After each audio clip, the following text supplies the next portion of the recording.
Welcome to The Last Breakfast. Please enjoy the video. In this video, I will compare the Jaguar XJ versus BMW luxury sedans. We'll explore what makes each vehicle unique, from their design philosophies to their driving experiences. Understanding these differences will help you decide which premium car best suits your preferences. Let's dive into the details and see how these automotive giants stack up against each other. When it comes to performance, the Jaguar XJ typically delivers a more serene and comfortable journey, perfect for long-distance cruising. BMW, however, is engineered for a more engaging and dynamic driving experience, often feeling more agile.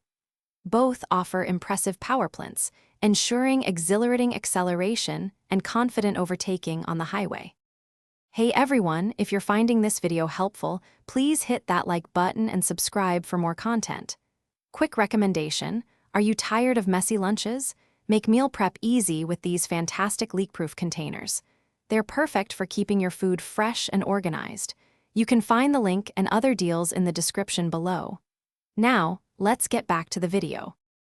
Inside, the Jaguar XJ wraps occupants in a luxurious, handcrafted environment with rich leather and wood accents. BMW takes a more minimalist, tech-forward approach, integrating large screens and advanced connectivity seamlessly. Both brands provide exceptional comfort and a suite of safety features, ensuring a premium experience for all passengers. Thanks for watching. If this was helpful, leave a like and consider subscribing. See you next time.